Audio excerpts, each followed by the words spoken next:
No one warns you when your life slowly begins to shrink. There is no announcement, no message, no moment where someone pulls you aside and says, "Pay attention. Something important is about to change." It doesn't happen all at once.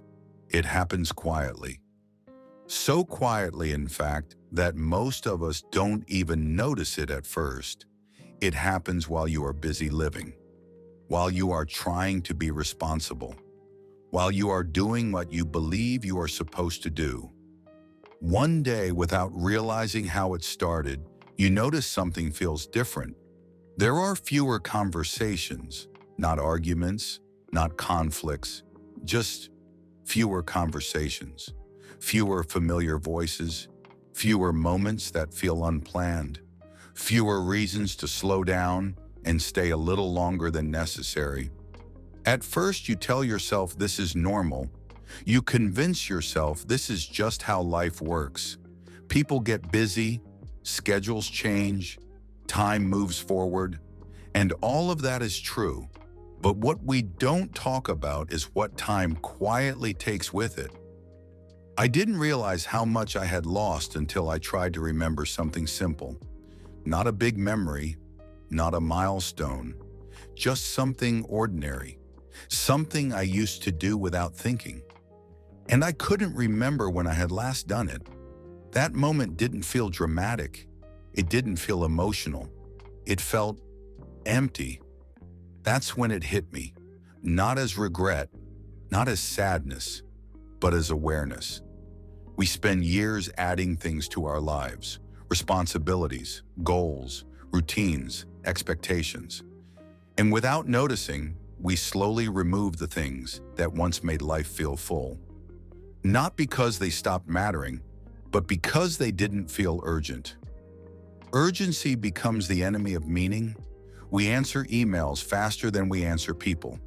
We respond to notifications immediately, but delay conversations that actually matter. We schedule meetings weeks in advance, yet postpone meaningful talks with the people closest to us. We tell ourselves, "I'll get to it later. I'll reach out when things calm down. I'll make time when life settles."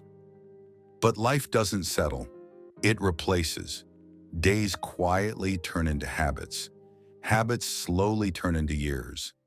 And one day, you realize something uncomfortable. You've been living efficiently, but not deeply.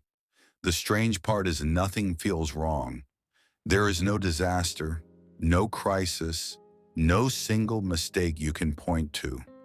Just a quiet distance between who you are now and who you used to be. Between what once mattered deeply and what now merely fills time. I used to believe that meaningful moments were obvious. Big moments, celebrations, achievements, milestones people take photos of. But the older I get, the more I understand something different. Meaning hides in small places, in pauses, in presence, in moments we don't record, don't post, and don't announce. The things we miss aren't dramatic. They are subtle. A conversation that didn't happen, a question we never asked, a visit we postponed one too many times. We don't ignore these moments on purpose. We ignore them because they don't demand attention. They don't flash. They don't shout. They don't create urgency. They wait. And waiting is dangerous because waiting assumes time is patient. It isn't. Time doesn't negotiate. It doesn't take sides. It doesn't care about good intentions. It only moves forward. I've noticed something else over the years. The memories that hurt the most aren't the painful ones. They are the gentle ones. The moments that could have been something if we had slowed down, if we had stayed a little longer, if we had listened more carefully, if we had chosen presence over productivity. We rarely regret what we tried and failed. We regret what we never returned to. The calls we meant to make. The people we assumed would always be there. The ordinary evenings we treated as unlimited.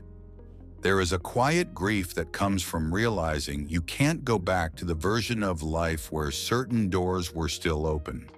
Not because they were closed forcefully, but because time simply moved past them. And the hardest part is accepting that no one is to blame. Not life, not others, not even yourself. We were doing what we were taught to do. Be busy, be productive, be efficient, be forward-moving. We just forgot something important. We forgot to be present. If you're listening to this and something feels familiar, that isn't coincidence. That is recognition. It's the part of you that still remembers what matters. That part doesn't need motivation. It doesn't need discipline. It doesn't need a plan. It needs permission. Permission to slow down. Permission to sit without distraction. Permission to reach out without a reason. You don't need a special occasion to reconnect. You don't need perfect timing. You don't need the perfect words. You only need to show up, because one day showing up will no longer be possible. Life doesn't always take things away loudly. Sometimes it lets them fade while we're looking elsewhere. And one day we notice the silence and wonder when it arrived. Some stories aren't meant to shock you. They're meant to stay with you. If this one did, don't rush past that feeling. It isn't trying to make you sad. It's trying to remind you that you still have time. And maybe that's the quiet truth most of us don't hear soon enough. That life doesn't ask whether you're ready to slow down. It only notices whether you ever did. The moments that shape us rarely announce themselves when they're happening. They feel ordinary, easy to delay, easy to replace. We assume there will be another chance, another call, another evening, another version of ourselves who will have more time. But time doesn't multiply, it narrows. And what feels unlimited today often becomes impossible tomorrow. That doesn't mean you should panic. It doesn't mean you should regret the past. It simply means you're being given a quiet invitation to notice, to choose presence when you can, to stay a little longer, to listen without checking the clock. Not because life is ending, but because it is still happening. And that matters.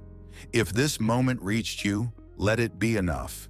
Not a warning, not a lesson, just a reminder that some things don't need to be rushed, and some connections don't need a reason. You still have time to live a little less efficiently and a little more honestly. And sometimes that small choice changes everything.